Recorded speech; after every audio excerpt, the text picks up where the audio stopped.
আসসালামু আলাইকুম। আমি এখন বানাবো এই গরমের মধ্যে খুবই রিফ্রেশিং একটা জিনিস। এটাকে বলে শরবত ই মোহাব্বত অথবা মোহাব্বতের শরবত। জিনিসটা দেখতে যেমন সুন্দর, খাইতে তেমন মজা, তৈরি করা তার চেয়েও বেশি সহজ। এখন বাজারে প্রচুর তরমুজ পাওয়া যাচ্ছে, ছোট হোক বড় হোক, প্রতিটা তরমুজই খুব মিষ্টি।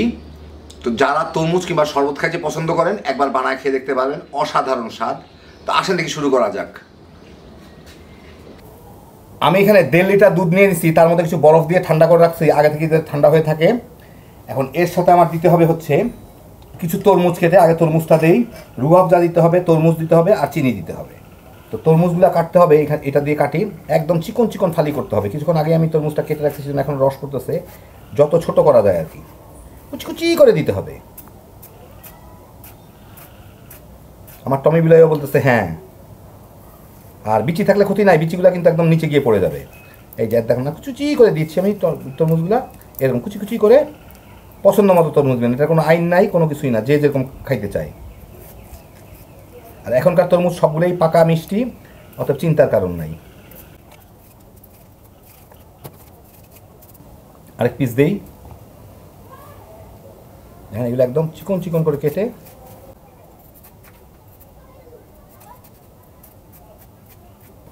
বিচিচি থাকলেও ক্ষতি নেই, আগেই বলছি, এগুলো সব নিচে চলে যাবে। এইভাবে কেটে দিলেই ছোটো ছোটো হয়ে পড়ে গেল।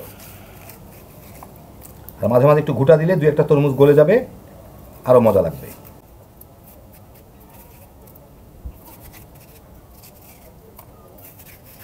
যথেষ্ট পরিমাণ তরমুজ দিয়ে দিলাম আশা করি।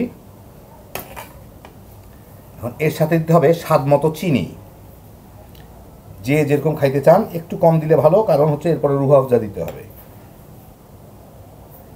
আর যারা চিনি খান না তারা আপনার যে অল্টারনেট সুইটনারটা খান সেটা দিয়ে দিবেন, আর রুহ আফজার বদলে শুধুমাত্র গোলাপ জল দিয়ে দিবেন, তাইলেই হয়ে যাবে। দোকান থেকে কেনা রুহ আফজার মধ্যে কোনো ফল, কোনো কিছু নির্যাস নাই, এটা একদম পুরা ভুয়া। আমার কথা বিশ্বাস না হলে আপনারা সার্চ করে দেখে নেবেন, অনেকবার ফাইন খেয়েছে এটা। আমার ঘরে বানানো রুহ আফজা দিয়ে দিচ্ছি এই চামচের 1 চামচ, ধরেন কতখানি হবে, প্রায় সিকি কাপের মতো। এখন একটু ঘুটে মিলাই নেব এটাকে।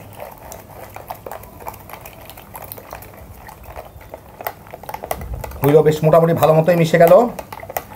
এখন আমি একটু খেয়ে দেখি যে এটার মিষ্টত্ব ঠিক আছে কিনা। আর একটু চিনি লাগবে, যার যার প্রয়োজন মতো চিনি দিয়ে দিবেন।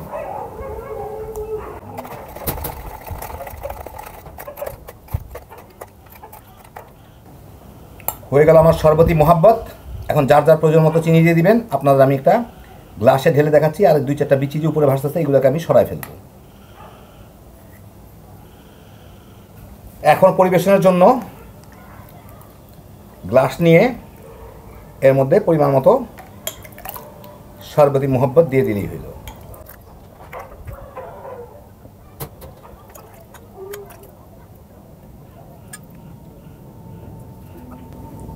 আর একটু সৌন্দর্য দেখানোর জন্য উপরে একটু গোলাপের পাপড়ি দিয়ে দেওয়া যায়, দেখতে ভালো লাগে, কারণ রুহ আফজা তো গোলাপেরই।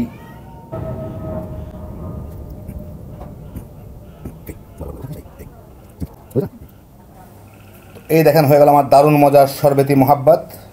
উপর একটু গোলাপের পাপড়ি দিয়ে দিলাম, কারণ রুহ আফজা তো গোলাপ ফ্লেভারের, দেখতে ভালো লাগবে, খাওয়ার কোনো ব্যাপার না। এখন তরমুজের দাম কম এবং সবচেয়ে পাকা তরমুজগুলো এখন পাবেন বাজারে। যা পারেন এই গরমের মধ্যে বানায় খায়া নেন। রমজান মাসে আমরা তরমুজ খাইতে পাই না এই দামের জন্য, এখন ওরা তরমুজ ফেলে দিতে হচ্ছে তাদের। গরমের মধ্যে খাইতে দারুণ মজা, খুব সহজ, হ্যাপি জোশের একটা আইটেম।